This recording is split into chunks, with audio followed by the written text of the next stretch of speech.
Station है बहनगा बाजार। ये बालासोर डिस्ट्रिक्ट में है। डिस्ट्रिक्ट हेडक्वार्टर से करीब 25 किलोमीटर दूर है। ये 2 तारीख की दुर्घटना है, जब तकरीबन शाम के 6:55 पे कोरोमंडल एक्सप्रेस जो इस स्टेशन पे चल आ रही थी वो दुर्घटनाग्रस्त हुई और उसकी दुर्घटना की वजह से जो और गाड़ियां उस स्टेशन से या तो निकल रही थी या उस पर खड़ी हुई थी, उनको भी इसकी चपेट में आ गई वो। तो अगर आप ये स्टेशन का लेआउट देखेंगे, ये आपके पास है। ये स्टेशन का लेआउट अगर आप देखते हैं, इसमें 4 लाइन है। ये 4 लाइन का स्टेशन है। इसमें 2 लाइन है एकदम सीधी, जिनको हम लोग मेन लाइन कहते हैं। तो जो थ्रू गाड़ियां हैं जिनको स्टेशन पे रुकना नहीं है, वो इस मेन लाइन से सीधी निकल जाती हैं। उसके अलावा जो 2 साइड में, एक ऊपर एक नीचे दिख रही हैं आपको, वो लाइंस हम उनको लूप लाइन कहते हैं। जहां पे अगर हमको किसी गाड़ी को रोकना है तो हम वहां पे उस गाड़ी को उस लूप लाइन में लेते हैं। तो यहाँ पे उस समय 2 मेल एक्सप्रेस गाड़ियों को पास होना था, अलग अलग डायरेक्शन में। एक गाड़ी आ रही थी,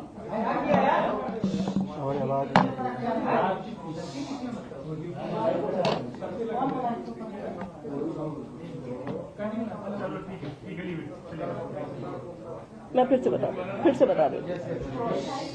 कोई नहीं, मैं फिर से बता देती हूँ। उसमें कोई चिंता की बात नहीं। 4 लाइन का स्टेशन है। इसकी जो बीच की 2 लाइंस हैं वो मेन लाइन है, जो कि अगर गाड़ी रुक नहीं रही है तो ज्यादातर उससे जाती है। और जो 2 और लाइन है आजू बाजू अलग अलग, वो लूप लाइन कहलाती हैं, जिसमें कि हमको अगर गाड़ी को रोकना है तो हम वहां पे उसको ले जाते हैं और उसको वहां रोकते हैं। इस दिन इस समय यहाँ पे 2 गाड़ियां खड़ी थी, जिनको रोका गया कि ये मेल एक्सप्रेस गाड़ियां जो हैं, जिनको यहाँ रुकना नहीं है, उनको जाने के लिए एकदम क्लियर पाथ मिले। तो उस हिसाब से यहाँ पे जो ऊपर वाला आपको दिख रहा है लूप लाइन, जिसपे लिखा हुआ है स्टेशनरी गुड्स ट्रेन, ये एक जो हम लोग BCN कहते हैं या कवर्ड गाड़ी होती है, मालगाड़ी, वो यहाँ पे खड़ी थी। और नीचे जो लाइन दिख रही है वो अप लूप लाइन है। वो अप लूप लाइन में एक और गुड्स ट्रेन रोक दी गई थी, जिससे कि मेल एक्सप्रेस के लिए क्लियर पाथ मिल जाए। वो गुड्स गाड़ी थी एक आयरन ओर से लदी हुई गुड्स ट्रेन। ये दोनों गाड़ियां यहाँ पे खड़ी कर दी गई थी और जिससे कि मेन लाइन का रूट सेट कर दिया गया था। चेन्नई की तरफ से आ रही थी यशवंतपुर एक्सप्रेस, जो कि एक्चुअली बैंगलोर से आ रही थी, डायरेक्शन सेम है। बैंगलोर से आ रही थी, हावड़ा जा रही थी। ये गाड़ी कुछ सेकंड पहले आ रही थी कोरोमंडल से।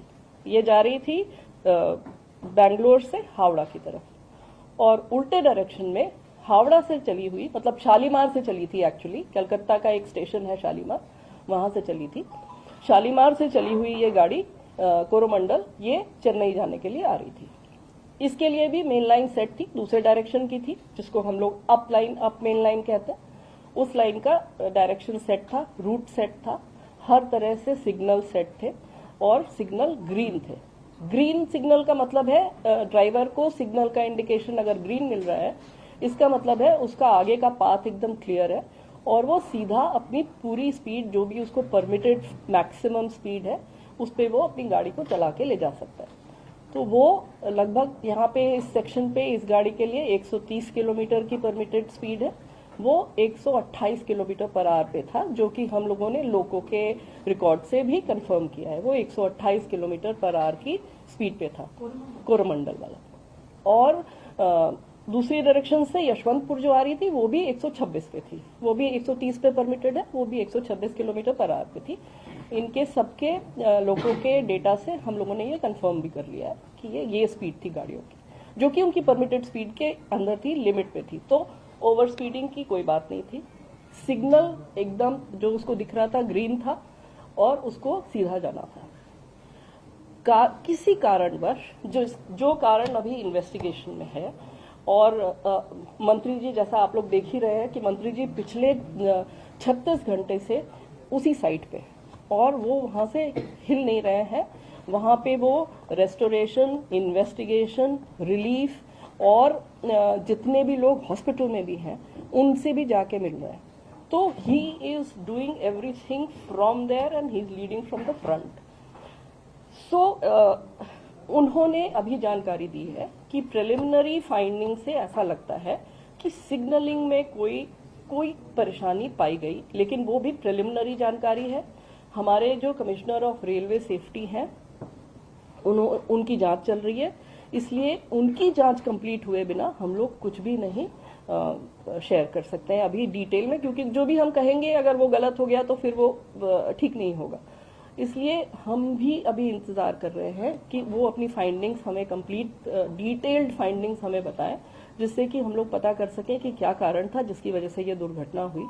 दुर्घटना सिर्फ कोरोमंडल एक्सप्रेस की हुई है। ये भी एक चीज है जो कि सबको समझने की आवश्यकता है कि यहाँ पे 3 इंजन भिड़ गए और बहुत सी मल्टीपल ट्रेन जो है वो आपस में टकरा गई, कैसे सब एक ही रास्ते में थी। ये इस तरह की गलत इंफॉर्मेशन या गलत समझ फ्लोट अराउंड कर रही है। तो उसको क्लैरिफाई करने के लिए मैं दोबारा ये बताना चाहती हूँ कि सिर्फ एक ट्रेन क्षतिग्रस्त हुई, एक ट्रेन का एक्सीडेंट हुआ जो कि कोरोमंडल थी। उस ट्रेन किसी कारण, जिस भी कारण के वजह से, जिसको हमें पता चलेगी अभी डिटेल में कि क्या कारण था, वो जो एक्सीडेंट ग्रस्त हुई और अप लूप लाइन में जो आयरन ओर की ट्रेन खड़ी हुई थी, जो मैंने आपको बताई मालगाड़ी, उससे टकराई। उसके ऊपर उसका इंजन चला गया, उसके कुछ कोचेस चले गए और ये इतना तेज इम्पैक्ट था वो बेसिकली इसलिए था क्योंकि ट्रेन अपनी फुल स्पीड पे थी। 128 kmph पे मामूली चीज नहीं है। और दूसरी इशू ये था कि वो एक आयरन ओर की ट्रेन थी जो कि बहुत ही भारी ट्रेन होती है। तो वो सारा इम्पैक्ट जो है, कोलिजन का इम्पैक्ट, अगर आप लोग किसी भी टेक्निकल कोलिजन एक्सपर्ट से भी पूछेंगे, कोलिजन का इम्पैक्ट उसने कंप्लीटली रिजेक्ट कर दिया क्योंकि वो आयरन ओर भरी हुई ट्रेन थी। एंड द एंटायर पूरा का पूरा इम्पैक्ट जो है वो सारा का सारा ट्रेन के ऊपर आ गया। कोचिंग ट्रेन थी ये। अब इस ट्रेन के बारे में भी मैं कुछ बताना चाहूंगी। ये ट्रेन है LHB ट्रेन, हमारी जो LHB कोचेस है उसकी ट्रेन है। ये LHB is a very very safe train. अगर आप और एक्सीडेंट्स इस तरह की ट्रेन के देखेंगे, आपको मिलेगा कि इवन एट फुल स्पीड ये ट्रेन कैप्साइज नहीं होते। इसके कोचेस जो हैं वो दे डोंट टर्न टर्टल, और इसलिए उसमें जो लोग होते हैं वो उनको कोई ज्यादा इंजरीज नहीं होती है। अनफॉर्चुनेटली इस केस में ये ऐसा हादसा हुआ कि इस स्पीड पे अगर पूरा का पूरा इम्पैक्ट ट्रेन के ऊपर आएगा तो कोई भी दुनिया में ऐसी कोई टेक्नोलॉजी नहीं है कि वो इस तरह के जंबलिंग अप को प्रिवेंट कर सके। तो मालगाड़ी बिल्कुल नहीं डिरेल हुआ क्योंकि आयरन ओर था वो। तो आयरन ओर इतना स्टेबल और उसकी सेंटर ऑफ ग्रेविटी इतनी स्टेबल होती है कि वो नहीं हिली तक नहीं, उसमें थोड़ा बहुत इधर उधर हुआ पर वो हिली नहीं। और पूरा इम्पैक्ट जो है वो इस ट्रेन के ऊपर आ गया जो कि पैसेंजर्स के साथ थी, और उसकी वजह से ये इंजरीज और अनफॉर्चुनेट डेथ्स बहुत हुई। तो ये है बैकग्राउंड इसका। इसके साथ चूंकि इसके डिब्बे बिखर गए, इम्पैक्ट की वजह से, कोलिजन की वजह से सारा इधर उधर बिखरे, तो उसमें से कुछ डिब्बे जो हैं वो अगर आप देखेंगे तो ये जो डाउन लाइन मेन लाइन है इसकी तरफ आ गए। और ये डाउन मेन लाइन पे यशवंतपुर एक्सप्रेस निकल रही थी, वो भी 126 की स्पीड पे जा रही थी। वो करीब करीब क्रॉस कर गई थी। वो तो मिस फॉर्च्यून है कि एक लिटरली एक फ्रैक्शन ऑफ सेकंड के लिए उसके पीछे के 2 डिब्बे थे जो कि इसके डिरेल डिब्बों के रास्ते में आ गए, और इन डिरेल डिब्बों के इम्पैक्ट से उसके आखिरी 2 डिब्बे वो भी डिरेल होके, यशवंतपुर एक्सप्रेस के, वो भी डिरेल होके दूसरी तरफ फिक गए। तो ये सारा इतनी स्पीड में और इतने मोमेंटम में था कि उसकी वजह से वो 2 डिब्बे भी क्षतिग्रस्त हुए और उसमें भी कुछ लोगों को बहुत इंजरीज हुई, कुछ डेथ्स भी हुई। ये हुई यशवंतपुर एक्सप्रेस जो कि उसमें इन्वॉल्व हो गई। उसके अलावा जो एक और मालगाड़ी दूसरी तरफ जो खड़ी हुई थी, जो हम जिसको डाउन लूप में दिखा रहे हैं ये आपको, स्टेशनरी गुड्स ट्रेन, ये इस पे भी थोड़ा सा वो डिब्बों का इम्पैक्ट हुआ पर कोई खास उसमें क्षति नहीं हुई। ये पूरे एक्सीडेंट का बैकग्राउंड है। इसके बाद जो सबसे पहला काम हुआ जो रेलवे में एक बहुत लेट डाउन प्रोसीजर है इस तरह के डिजास्टर्स के लिए, कि वो स्टेशन मास्टर ने तुरंत कंट्रोल को मैसेज करी और उसके बाद हमारी जो मेडिकल रिलीफ ट्रेन होती है वो 2 जगह से तुरंत चल पड़ी। 20 मिनट के अंदर वो गाड़ियां चल पड़ी। एक आई खुर्दा की तरफ से, मतलब भुवनेश्वर की तरफ से, और एक आई खड़गपुर की तरफ से। भुवनेश्वर वाली पहले पहुंची और उसके जस्ट 10 मिनट बाद खड़गपुर वाली पहुंची। साथ में एनडीआरएफ को इन्फॉर्म कर दिया गया। एनडीआरएफ की एक टुकड़ी बालासोर में स्थित थी, क्योंकि वहां पे साइक्लोन और ये सब फ्लड्स वगैरह के लिए उनकी एक टुकड़ी वहां पर मौजूद रहती है। उस टुकड़ी को तुरंत इन्फॉर्म कर दिया गया। ये भी मैं बताना चाहूंगी कि हम लोगों की एनडीआरएफ के साथ कंटिन्यूअस इस तरह की घटनाओं से बचने के लिए एक्सरसाइज चलती रहती है, कोऑर्डिनेशन चलता रहता है और हम लोग बहुत सारी मॉक ड्रिल्स करते हैं। उसका ये फायदा हुआ कि एनडीआरएफ की टीम जो बालासोर में मौजूद थी वो भी वहां से चल पड़ी तुरंत तैयार होकर और वो भी पहुंची। जो आर्मी की भी वहां पे एक टुकड़ी मौजूद थी वो भी मोबिलाइज हो गई, उसको इन्फॉर्मेशन पहुंच गई, वो भी आ गई। जो स्टेट एडमिनिस्ट्रेशन था, जो स्टेट डिजास्टर रिलीफ थी, जो district manager DM and his team and the SP and the local administration, everybody responded. Locals जो वहां पे थे वो तो खैर they are the first responders, वो सारे locals आ गए and immediately जितने लोगों को वहां से निकाला जा सकता था, उनको वहां से नजदीक के अस्पताल ले जाया जा सकता था, उसके लिए जो भी कार्रवाई करनी थी वो लोगों ने शुरू कर दी। It is a major disaster, उसमें एक छोटी चीज नहीं है, ये एक इतनी बड़ी दुर्घटना और इतने सारे लोगों को का इन्वॉल्वमेंट था। ये सारे लोग इसमें सिर्फ इसी फोकस के साथ लगे रहे कि कैसे लोगों को की जान बचाई जाए और उनको जल्दी से जल्दी हॉस्पिटल पहुंचाया जाए। और जो हमारे डॉक्टर्स वहां पे पहुंच गए थे, लोकल डॉक्टर्स, डिस्ट्रिक्ट के डॉक्टर्स पहुंच गए थे, वो फर्स्ट एड वहां पे करके एंड इमीडिएटली जो भी इंजर्ड थे उनके लिए जो साधन मिला, जो फर्स्ट अवेलेबल साधन मिला, उससे लोगों को मूव करना शुरू कर दिया। एम्बुलेंसेस तो उसके बाद आई, पर लोगों को इस हिसाब से निकालना और मूव करना शुरू हो गया। ये पूरा बचाव और इसका कार्य पूरी रात चलता रहा। सुबह तक 3 तारीख की सुबह तक जब सारे वरिष्ठ अधिकारी भी पहुंच गए वहां पे, मंत्री जी खुद पहुंच गए, भी ये काम चलता रहा और करीब दोपहर के 2 बजे के करीब जितने भी लोग उसमें या तो फंसे थे या जिस भी तरह से थे उनको निकाल लिया गया। ये काम जब कंप्लीट हो गया, हर तरह से इंश्योर कर लिया, डिस्ट्रिक्ट एडमिनिस्ट्रेशन ने भी, लोकल पुलिस ने भी ये कंफर्म किया कि यहाँ पे अब कोई व्यक्ति इसमें नहीं है, तब उसके बाद रेस्टोरेशन का काम शुरू हुआ। इसलिए रेस्टोरेशन में अभी समय लगेगा। रेस्टोरेशन में भी बहुत बड़ा काम है क्योंकि यहाँ पे ट्रैक वगैरह सब कुछ एकदम डैमेज हो गया। जो OHE के पोल जिसपे कि बिजली के तार चलते हैं वो सब कुछ डैमेज्ड है, तो वो रेस्टोरेशन का काम चलता रहा। उसके बाद पूरी रात मंत्री जी खुद वहाँ पे उसको सुपरवाइज करते रहे सीनियर ऑफिसर्स के साथ। हमारे रेलवे बोर्ड के चेयरमैन साहब और हमारे मेंबर इंजीनियरिंग जो हैं वो खुद, और मेंबर रोलिंग स्टॉक, सब लोग वहाँ पर रहे, जनरल मैनेजर्स, DRMs, सब लोग वहाँ पे, अपार्ट फ्रॉम हमारी टीम्स जो कि लेबर, सारा टेक्निकल टीम्स, सारे मटेरियल जो चाहिए रिप्लेस करने के लिए, सब लोग वहाँ पे मोबिलाइज होते रहे। सारी रात वो गाड़ियाँ भी शटल की तरह से चलती रहीं और वो सामान वहाँ पे पहुँचा के अभी आप देख ही रहे हैं कि रेस्टोरेशन का काम बहुत तेजी से चल रहा है। शायद शाम तक 8-8 बजे तक हमको एक लाइन मिलने की उम्मीद है। हो भी सकता है कि अगर काम ठीक चला तो दोनों लाइनें इस लायक हो जाएंगी कि कुछ गाड़ियां निकल सकें, धीमी गति से निकल सकें।